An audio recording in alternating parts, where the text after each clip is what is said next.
This episode is dedicated to my kuya, John Paul Moresca Enaje. May the force be with you.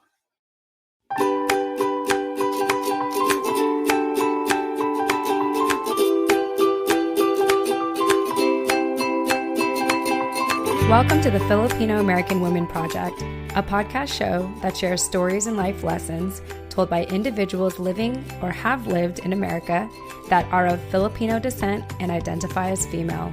I'm your host, Jen Amos, a fellow Filipino American woman, and I'm excited for you to join us. Let's get started.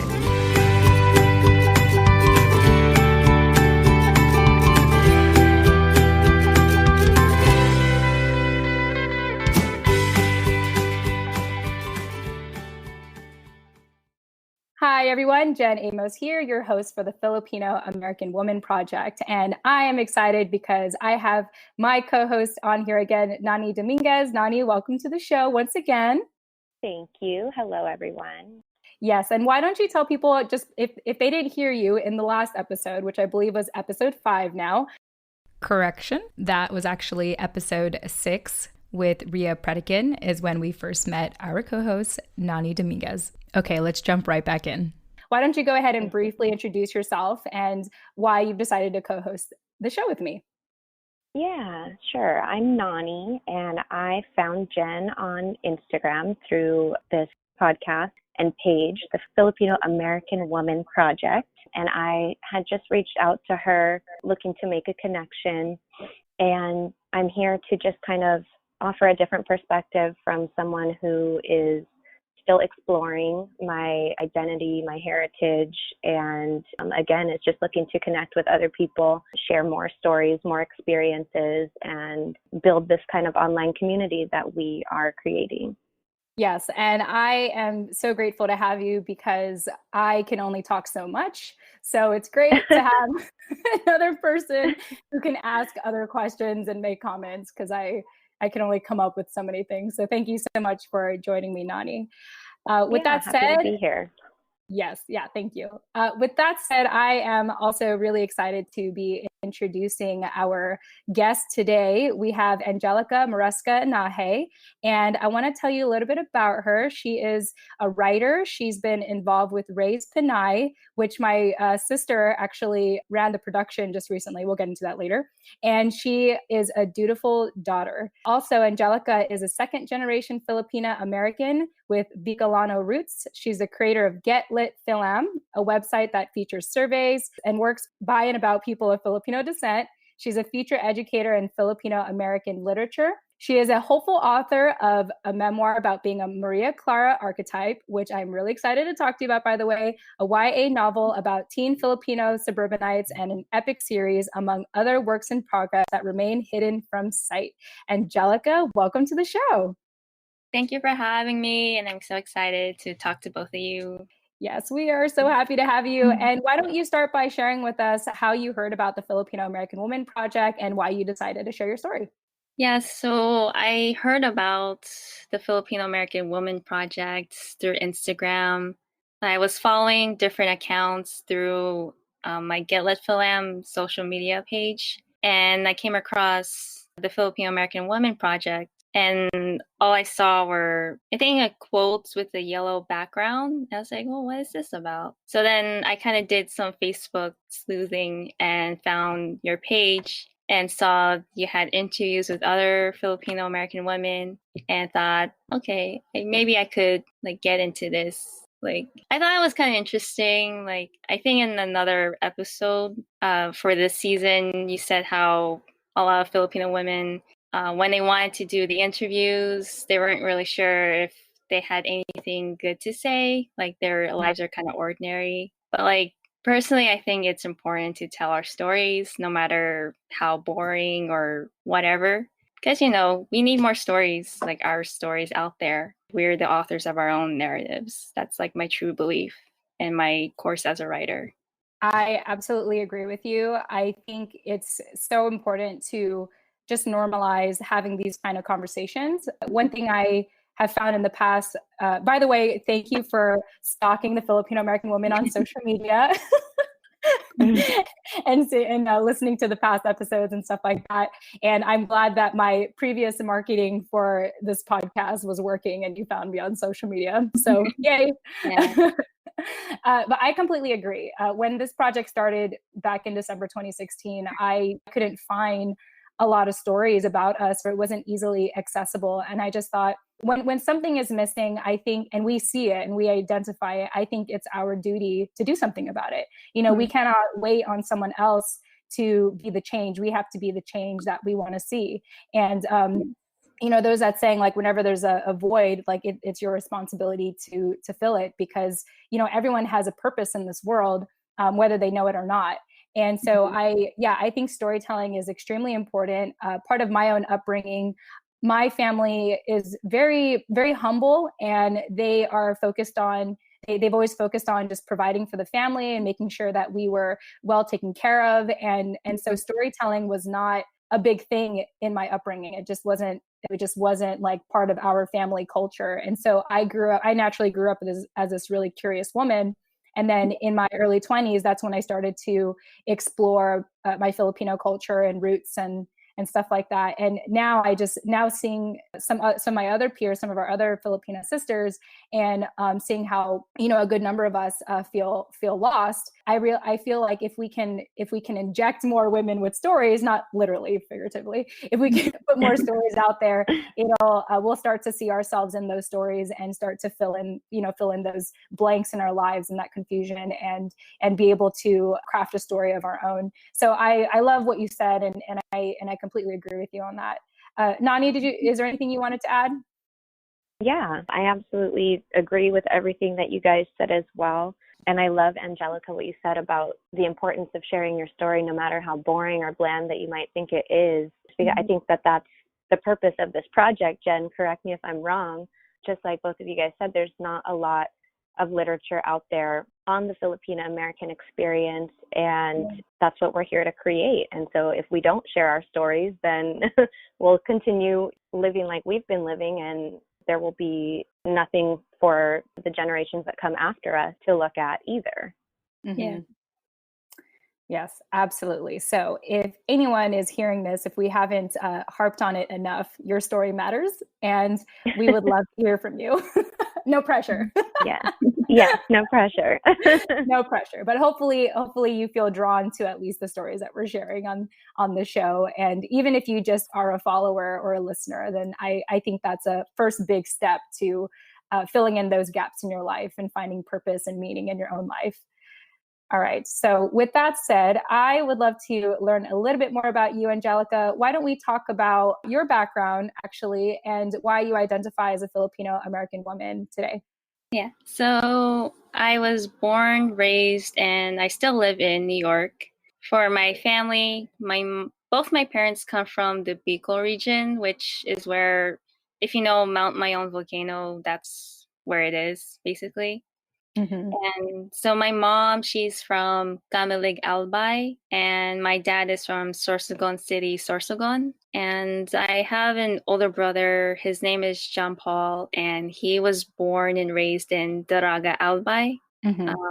So my mom, like around 1984, I think, she moved to the States because she's a registered nurse and she specializes in neonatal care. And the reason why my family even decided to come to the US was because my brother, when he was born, they discovered that he was born with multiple heart defects, and that required special surgery, but it couldn't be done in the Philippines, like not even in Manila. So my parents made the decision to, move to a different country just so that he could get the surgery.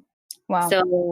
So my mom opted for the US, and she came to New York by herself and lived here for 2 years. She first worked in Metropolitan Hospital in Manhattan. And then 2 years later, she was able to petition for my dad and my brother to come join her in the States. And so, they were granted access and they came here and they lived in Forest Hills, Queens, for until 1995. So I was born in 93, in the Children's Hospital in Manhattan. So I only got to live in Queens for 2 years. And then in 1995, we all moved, quote unquote, upstate. But it's basically like we're close to New Jersey, but everyone in the city calls it upstate, but whatever. So we moved to Rockland County, and that's where we've lived ever since. Wow. Well, first of all, my brother's name is also John Paul, by the way. After the Pope. Oh. Right. Yeah. And my sister, Josephine Amos, was also born in 1993. So that is crazy, crazy, crazy, crazy.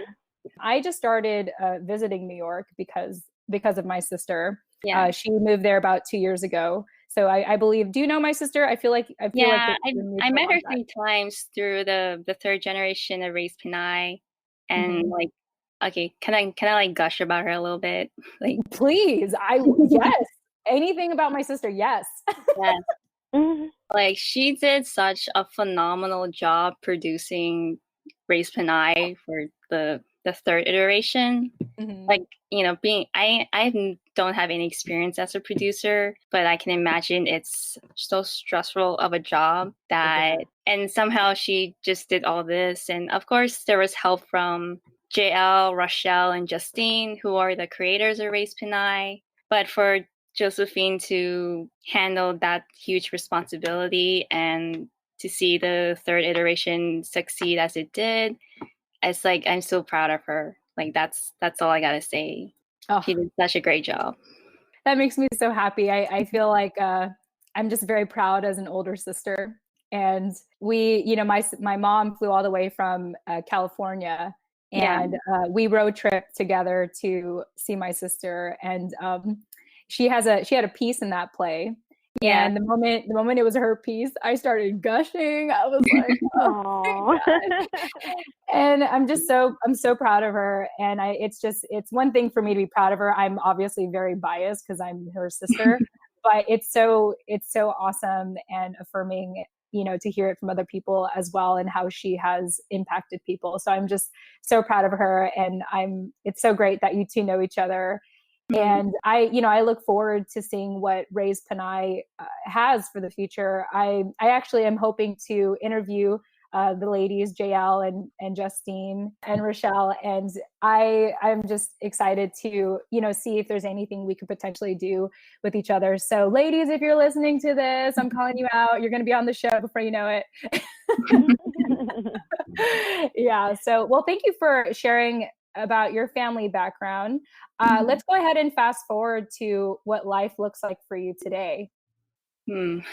It's always busy currently. So I still live at home with my parents, and they're both technically retired. My mom, she still works, but as a per diem. So she kind of works like about 6 times a month. Because, you know, she enjoys taking care of babies. Like, that's been her work for 30 years. And my dad, he is officially retired since 2017, I think. But he was diagnosed with dementia last summer. And so for most of my time, I spend taking care of him along with my mom. We're always busy, like making doctor's appointments and running errands, doing chores, and making sure that my dad is okay. Like, there's no falls or anything. If you know anything about dementia, it does affect the brain. So he actually had a stroke about 2 years ago, and I think he had 2 more strokes, and it kind of led to the diagnosis of dementia.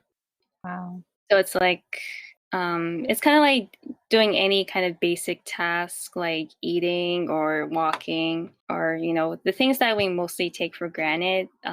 It gets affected in the brain with that condition. So it's something that my mom and I have to take care of on a daily basis. Wow. I applaud you for doing that. Not to sound like a social media stalker or anything, but I totally was. I read your most recent blog entry on your website, and you had mentioned that you recently quit your part-time job so you can help out the family more. Is that correct? Yeah, I really needed to do that. because I felt like I wasn't being present at home as much as I should slash wanted to. And, the job I was working at was very draining physically, emotionally, and mentally, that I couldn't do any help with my parents. So it's like, I might as well quit because my energy needs to be focused on family rather than, making minimum wage. Mm-hmm. Yeah. Now, did you choose to do that job because you just wanted to try to like make something of yourself, or like was it a distraction? I'm just curious to know like why you decided to do that, and then now you've decided to, leave so you can take care of your family. I think it was both. Like, yeah, I wanted to learn how to at least earn money, but also I felt like, being a caregiver, it's very exhausting. It was like, I kind of just need something to like keep something else to keep my mind busy so that I don't constantly think so much about the situation, because it takes so much of your time and energy and a lot of emotional labor as well. Mm-hmm. So I guess like working a part-time job was my way of focusing on other aspects that I could be more useful. And it was pretty good at first, but then it kind of went downhill in a way. Yeah. I don't know if I can say much about it, but if you ever worked retail, you can understand like how it's retail. I think that's all I can say. But I think I gained a lot of skills in that experience, like being able to interact with strangers or time management, multitasking, and all those things. So there was some good that came out of it, at least. Yeah. But I definitely need to be home more and apply those skills.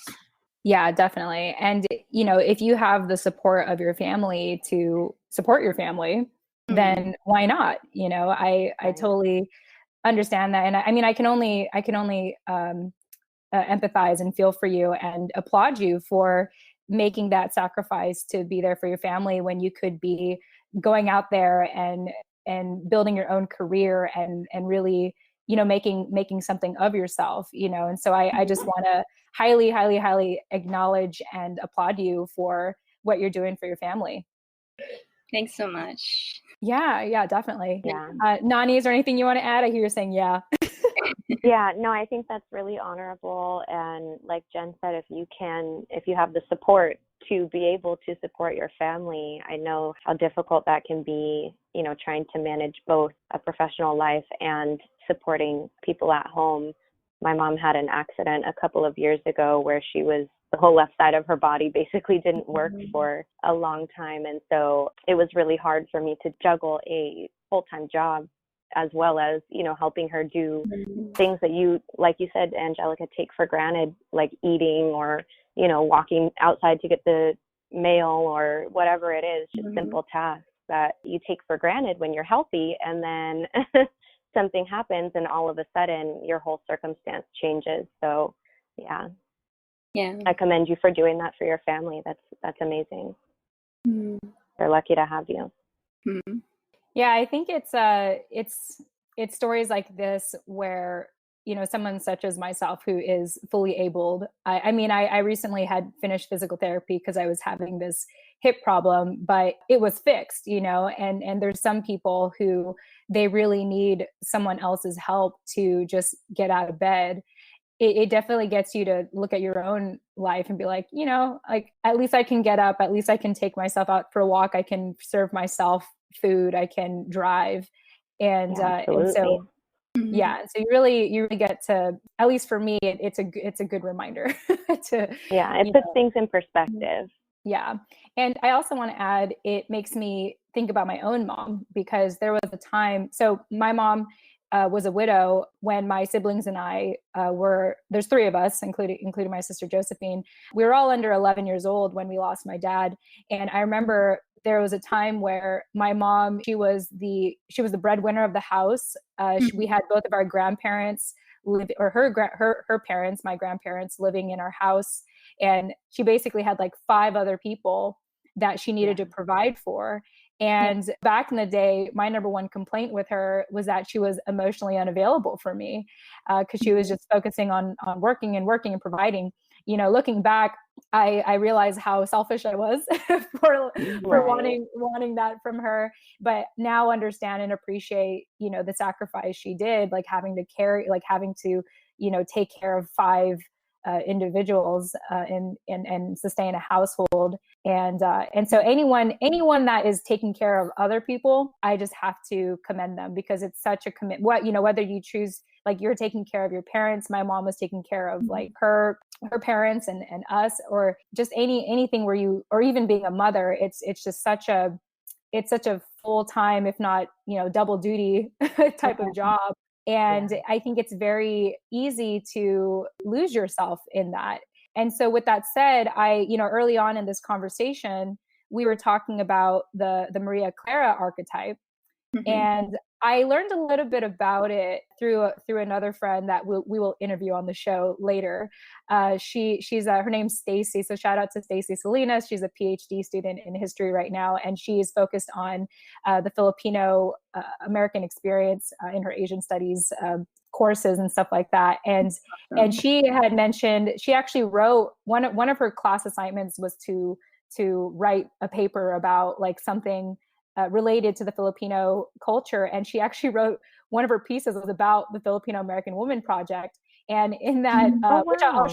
That is so yeah, cool. yeah. I've shared it in the past, but I told her that I want to bring her back on the show. I want to bring her on the show to actually like read it, because it's really insightful. But one thing she talked about in there was about the Maria Clara archetype.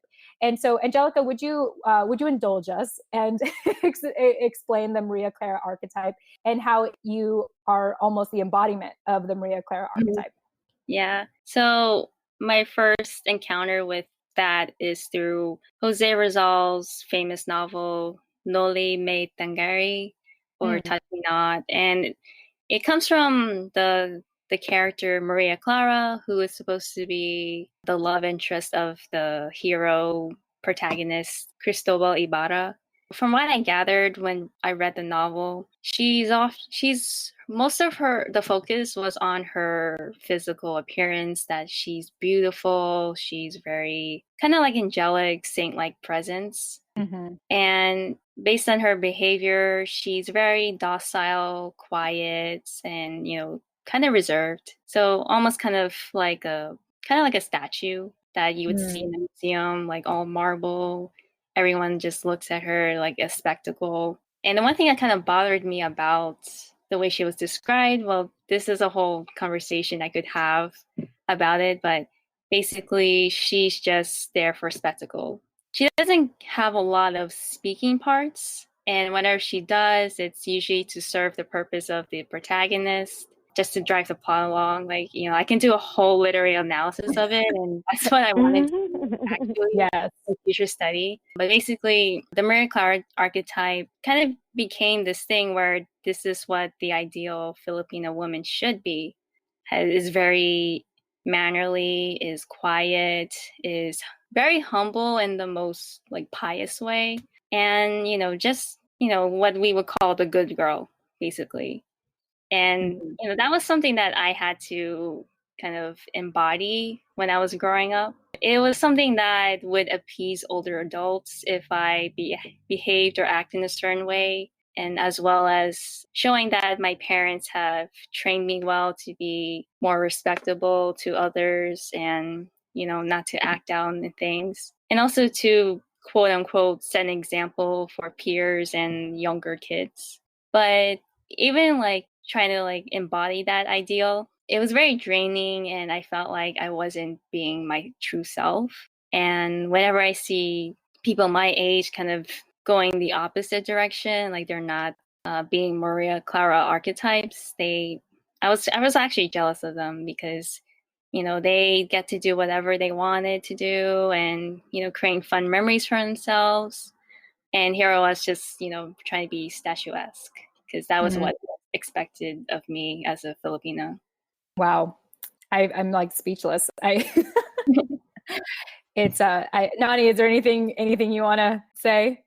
Yeah, I mean, I think that is another reason or purpose for this project and this podcast as a whole, is there's a serious lack of reference you know, because while I've heard so many people talk about Maria Clara and this exact issue with how she portrays what we're supposed to look and feel and smell like, and there's no other options to look at, which is why we're all talking about this, right? But again, a need or another reason for us to all want to kind of open up and share our stories so that we can kind of change that narrative and stereotype, because that's the only way really at this point that it's going to happen. All right, Jen Amos here, jumping into the middle of our show, as I always do, to remind you why this show is possible. So, you know, at the end of every episode, I tend to say, if you didn't catch our guest contact info, don't worry, we'll have those in the show notes. Check them out. I worked so hard on them. You're welcome. Well, it's been brought to my attention that our show notes are not as easy to find as I thought, which is why, starting summer 2020, the Filipino American Women Project is proud to be partnering with Captivate, the world's only growth-oriented podcast host. Captivate is created for independent podcasters, designed from day one to help you to focus on audience growth and the expansion of your audio influence. One way that Captivate makes our lives easier as independent podcasters is by taking the guesswork out of making a website for your show. That's right, a website for your show. So listeners, starting summer 2020, finding our show notes will be so much easier, all thanks to Captivate. You're welcome, as always. If you're about to start podcasting or are getting burnt out from all the extra work of producing one, like building a website, consider a 7-day free trial, that's right, free, with Captivate by visiting thefilamwoman.com. That's the Filam, short for Filipino American Woman.com. Or, check out our show notes in the meantime, which is in the details section of each episode. Once again, you can visit thefilamwoman.com or visit the details section of this episode.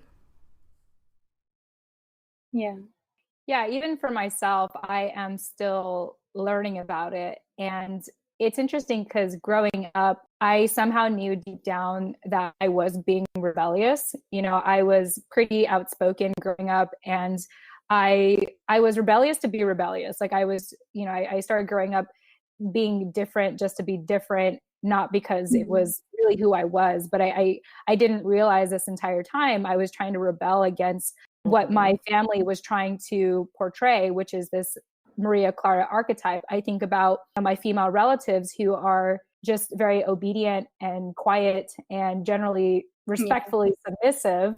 And for a long time, I never felt like I fit in with my family. And that caused a big strain with my relationship to my relatives and everything. And even, I remember before, actually, I remember I had a client like years ago, and he was Filipino, and he he hired me. And I remember I was speaking up to him, and he said, "You need to respect me," And, yeah. And I mean, that ended as soon as he said that. I was like, "Hey, we are done." But it was just interesting how there was this expectation of like, I have to submit to my male counterparts or anyone much older than me.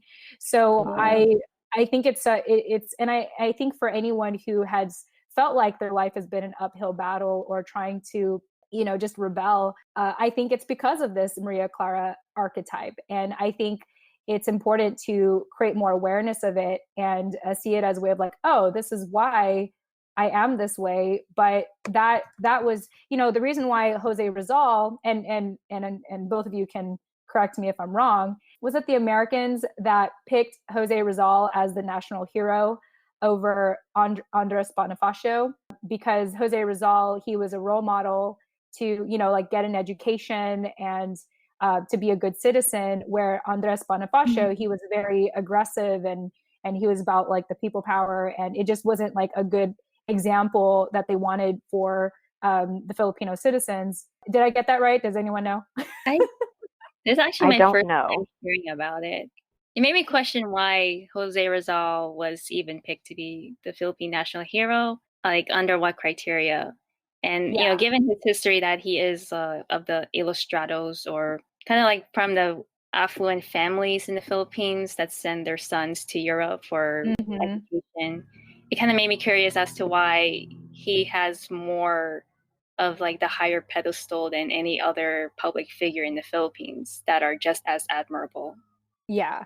Yeah. So from what I recall from college, because I graduated from San Diego State in San Diego, and our Filipino organization there was called Andres Bonifacio Samahan, or AB Samahan for short. And we were based off of Andres Bonifacio, who, fought for the people, fought for the commoner. And so I do recall I do recall like something about Jose Rizal being considered the national hero because they wanted people to get an education. They glorified Europeans and the white culture, hence the colonial mentality. And I believe he was mixed as well. Like he was a mestizo from what I recall. Someone totally like leave a message and tell me if I'm right or wrong. But and so I think having him as that example, if you think about that, it's like, and then how he wrote this book, it makes a lot of sense. A lot of us think we're like, why we all wonder or think we're messed up because it's like. Oh yeah. Oh, and the interesting thing about the novel, it was written in Spanish. And like when you consider how many people in the Philippines are literate in Spanish, it's really not that many. So it makes you question who even was able to read this novel and make it seem like, oh, this is the revolutionary thing that will free the Filipino peoples. Is like how they don't even teach Spanish to many Filipinos back in that time. So only a very select few could even vote on that he's the hero that we all seek for. I mean, it's not like I'm trying to talk smack about his legacy, but it's really important to be critical about how we approach literature and public figures and how much it means to us as Filipinos. Like, where are we placing our pride in, basically? Right. Yeah, it's interesting. I was interviewing Jamie Wins, formerly known as Jamie Joaquin, and she was in the last episode 6, I think. I have to double check. Hey everyone, I am jumping in to correct myself once again. If you want to listen to Jamie Wins, formerly known as Jamie Joaquin, she was episode 7 on our show. All right, let's get back in.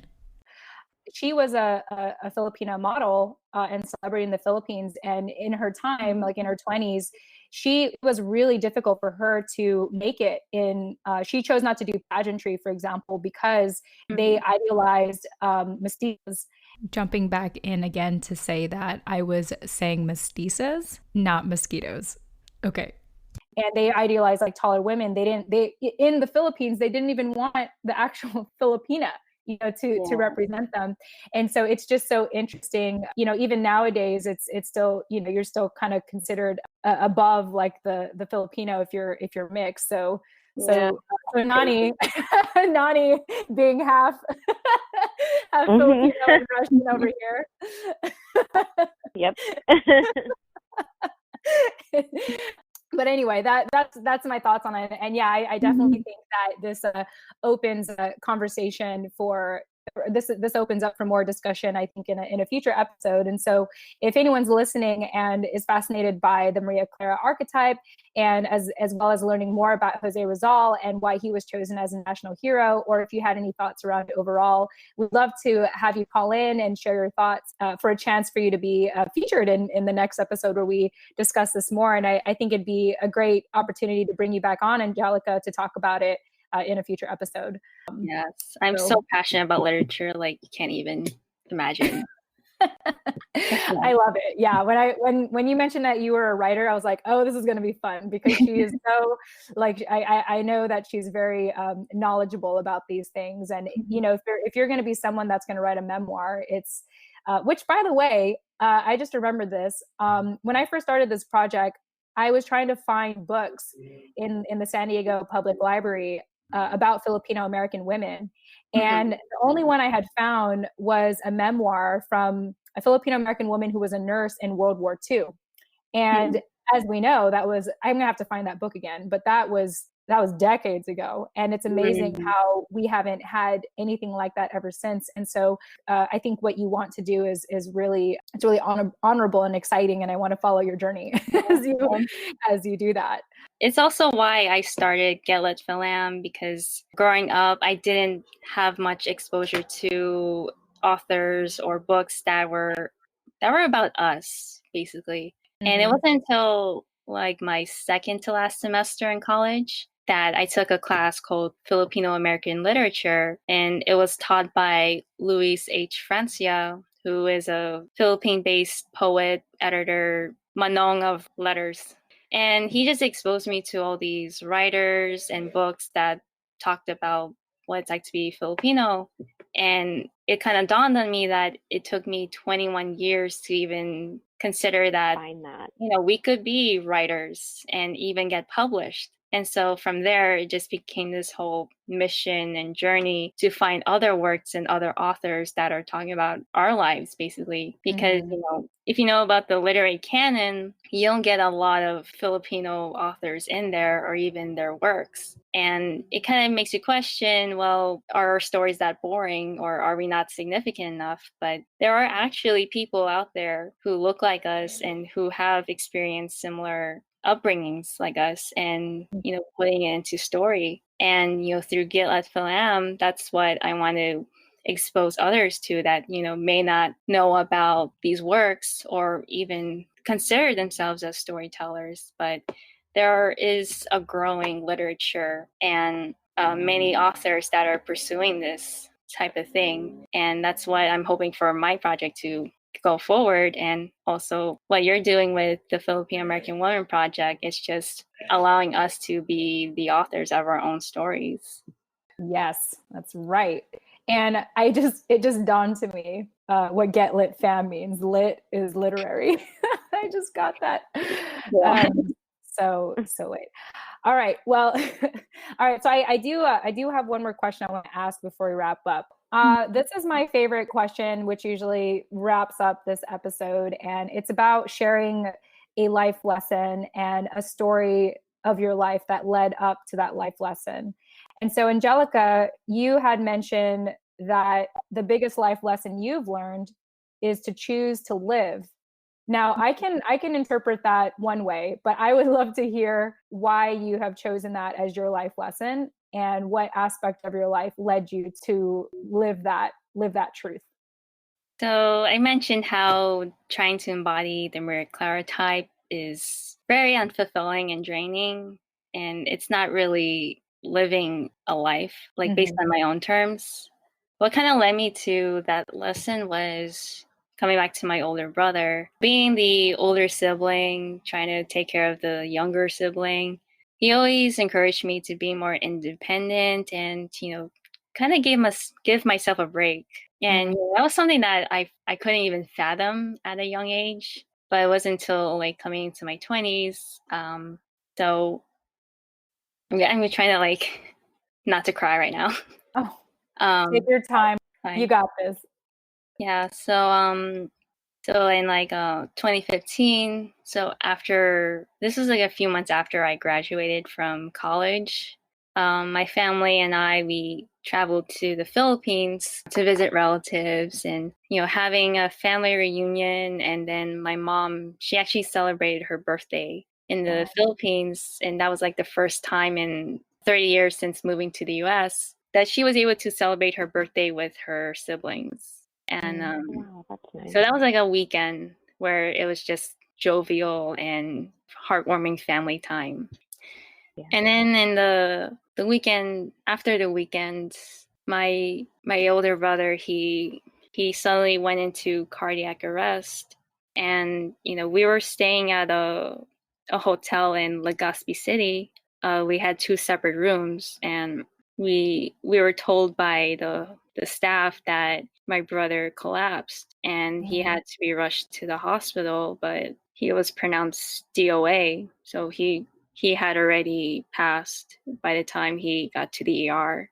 And that was the worst day of my life. It was half of myself had died with him. And it took time for that to set in. So in the following days, we were just constantly surrounded by our relatives. And it wasn't until we came back to the States, my parents and I, that it really hit. And, from then I couldn't really function like a normal human person. from there, like through the grieving process and trying to heal from the traumatic experience, it was like a constant struggle between what is the purpose of living if my loved one is no longer around. Mm-hmm.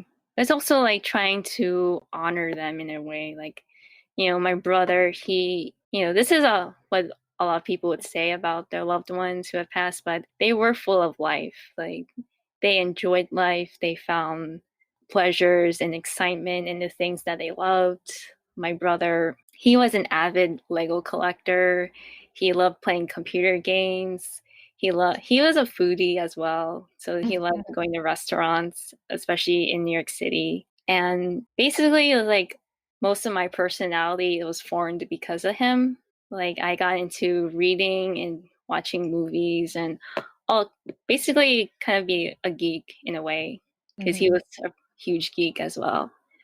That life lesson was choosing to live, and it can be interpreted in different ways. Like, choosing to live for my brother to experience life in whatever way I can, that, he would enjoy it if he were still around. Even living on by my own terms instead of trying to uphold a certain ideal that everyone else has set forth. Why don't I try to consider what makes me happy, what gives me joy? And there were all these things that led me to be active in that decision. The biggest thing was raise Pinay.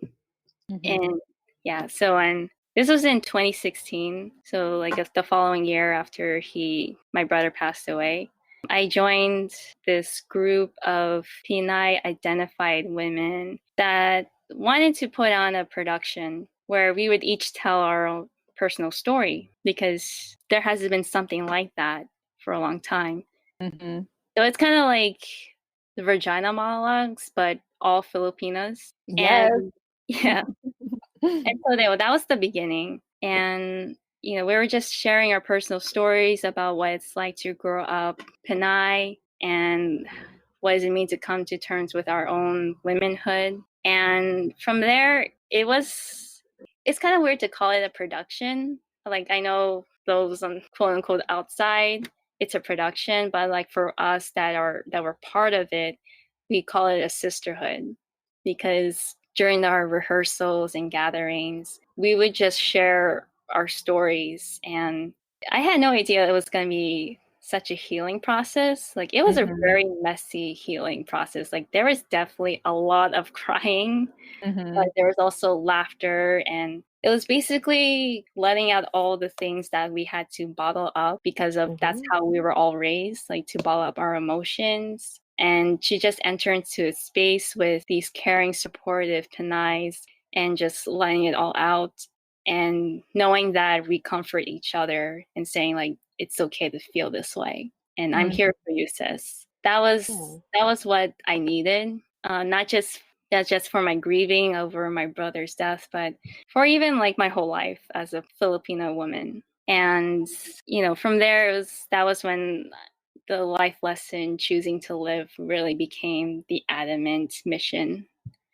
So That's yeah. beautiful. And everything that you're saying, I felt it watching Raise Panay. And it was so my mom and I, we were sitting at the very front row, and the actors were probably like a yard away from us. They were that close to us. And I loved how at the beginning, and even before, like at the end of each skit, they would inhale so deeply and exhale deeply and fully. And I felt that. I felt when they were really pouring their heart out to these strangers watching them. At the same time, I could tell it looked so healing, and I loved it. Nani, if you ever have a chance, I highly recommend you. I know, I was just gonna say, I wish I saw this. Yeah, I was telling my sister it would be I in the future, when I have the time, I would love to try to bring Raise Panay to Virginia Beach, where I live, because there's a big, not that I haven't been acquainted with the community here yet, because I just moved a couple months ago, but I know there's a big Filipino population here because of the Navy base. And I think it would be really awesome to bring something like that here. And I was very inspired by it and moved by it. And I felt like I found healing in my own way also. And to watch it with my mom right next to me, it's one thing for me as an audience member to have felt that, but I can only imagine how transformative it was for you. And so I think it's awesome that you went through that experience, especially after the loss of your brother. Yeah.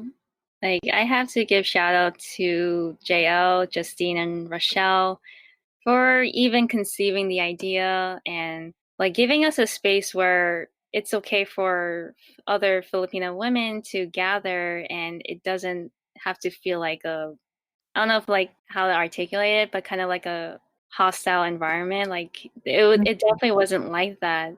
Like I don't, in my past experience when gathering with other Filipinas, it almost felt like an uncomfortable space where it's usually just chismes or trying to compete about who has the better like talent or beauty or something like that. Mm-hmm. Yeah, But it's a very competitive nature. yeah, like I've never, that's what I was kind of like taken aback when I joined Race Pinay. I was almost expecting that kind of atmosphere, but it was the complete opposite. They're, the sisters were so warm and welcoming, and they genuinely wanted to listen to like my story and someone else's story, and it just became this exciting gathering where we could just be ourselves. And for me that was like a huge transformation that I so there are other Filipina women that I can talk to and not feel like I have to put up a pretense. I could just be myself, and they welcome that, and I try to put out that energy as well, that I want to listen to you. What do you want to say? How do you feel? So it's just, whatever you put out there, you're going to receive it back. And, that's also another lesson that I learned with the Race Pinay. And I can imagine how the second and third generation of Race Pinays have felt that energy as well. And definitely a huge healing experience for them. Ah, that's beautiful. Yeah. I mean, I just wanted to say that I think as Filipinas, we all have some kind of innate desire to connect and to be together with each other. And I think it's contradicting because just like you said, you're used to being around groups of Filipinas that are competitive or, they're judging you or talking about you. And that's kind of what you expect walking into that kind of environment. And I think if we can all just be a little more vulnerable or open with each other and just be honest, like, no, I'm not okay. Yes, I would love to talk, like just being honest with each other when we need help and just seeing how supportive we can really be for each other instead of trying to play some kind of tit for tat game, Most definitely. We all need sisterhood. Absolutely. I completely agree with both of you. Part of the reason why I started this project is because in middle school, I had Filipinas as my best friends in sixth grade. And then when we went to middle school, it completely changed. And I was actually bullied by Filipinas when I was really young. And I even got into like and I even got into a fist fight with one in my freshman year with one of my childhood girlfriends. Yeah, I'm gonna say I won for the record.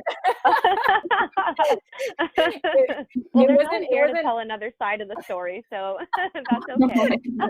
Yeah, unless she's willing to listen to the show and give her perspective, I won that fight. We'll just go with that. Yeah, but more importantly, I had been a self-loathing Filipina for a very long time, and even when I went to college and started learning more about the culture, I was in and out of it up until a couple years ago, 2016, when I wanted to rewrite my story. I got to this place where I was like, I need to stop. Like, I need to find a way to rewrite like why I hate myself so much. Like I have to believe, there are other women like me that want to uplift one another and love one another. And it was just, I mean, you're right. It's like what you put out there will come back, because once I started the project, I had a lot of mothers that were really like Filipina mothers that were really interested in sharing their story.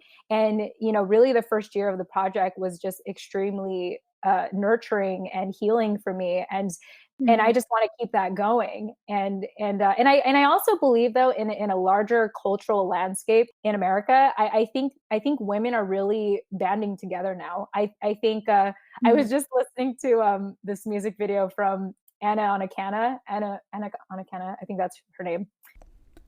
Okay, last time I'm going to cut myself off to correct myself. I was referring to Anna Akana with her newest music video on YouTube called Pretty Girls Don't Cry.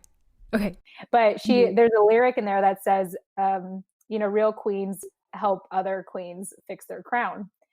And I think that's so beautiful. And then even Taylor Swift's music video, You Need to Calm Down, there's a lyric in there that says, we see what you're doing on the internet, comparing all the women who are killing it, but we figured you out. We all have crowns. You need to calm down. And I just feel like there's this cultural like shift in the way that women are treating each other. And I just have to say, I love it. I love it so much. And I'm thankful for it. Yeah, exactly. Well, I can't believe we have been talking for an hour, ladies. I feel like we've had such a amazing conversation, and I don't think this will be the last. I want to go ahead and see, Anjelica, if you had any closing thoughts for us before we wrap up. So I mentioned in your questionnaire that I was working towards getting my license. So 2 days ago, I had my road test and I passed. So I'm now a licensed driver. Yay! Congratulations. Yeah, so that's my closing thought. I'm like, really happy though. So you have your driver's license, right? Yeah. That's what. Wow, so like I don't know, I feel like it gives me a little more freedom because now I can, take one more step towards being independent in a way that my brother had encouraged me to do. Also, kind of carry on his legacy of being a foodie. So like traveling to different cafes, restaurants, and just, finding little pleasures in life, but not trying to gain weight from it. Check my health. Well, good luck with that. Yeah. But I couldn't imagine how things would turn out by now, but I can't imagine how things would have been different if all these things didn't happen. Like, it did teach me a lot about myself and to really figure out what really matters in my life. And I'm just so blessed to come across incredible people who are supportive and uplifting, like from my parents to raise Pinay to, the friends that I hold close to me, and to other Filipino women like Jen and Nani and anyone else that's listening. Like, I'm so grateful to be, having this opportunity to share my story and my life. So thank you so much. We are honored, and this helps us too, and so I just want to thank you so much. You have a lot of ways people can get a hold of you, which I will include in the show notes, but why don't you tell people what's your favorite way to get contacted if they wanted to connect with you? I'm more active on Instagram, so my handle is Pinay Killjoy, PINAY KILLJOY. It's on private, but most of the time I will accept the request and follow back.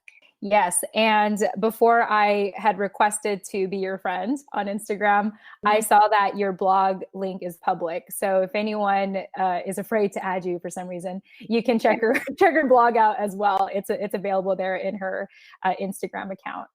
Well, Anjelica, it's been an absolute pleasure to hear your story and learn from you and talk about the Maria Clara archetype, amongst other things like Jose Rizal and Philam literature. I just want to thank you so much for your willingness to do, to come forward and share your story and share your insights. Nani, any closing thoughts for you? Just that through the stories that you've shared with us today, Anjelica, I want to just commend you again on being so resilient and making so much traction, or gaining so much traction after kind of a series of bad events had happened in your life, and just keep going. And we're here. If you need anything, you can always reach out, and that goes for anyone else listening as well. So yeah, thank you for sharing.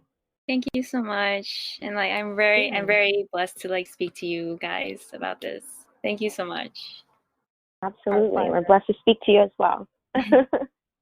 All right, everyone. Once again, if you are interested in getting in touch with Anjelica, you can check out our show notes. We'll have her contact information there. If you want to add to the conversation, you can actually leave us a voice message that will also be in the show notes. You can DM us on Instagram. There's a lot of ways to get a hold of us, but if anything, we're just encouraging you to get involved and communicate with us and be part of the conversation. So thank you both so much. Thank you, Nani. Thank you, Anjelica. And we will all talk to you next time on the next episode. Take care. Bye, everyone. Bye. And there you have it, everyone. Thank you so much for listening. Please subscribe if you'd like to hear more stories and life lessons told by the Filipino American woman. If you're interested in sharing your story, please contact us at thefilipinoamericanwoman@gmail.com or find us on Instagram at thefilipinoamericanwoman. Until next time.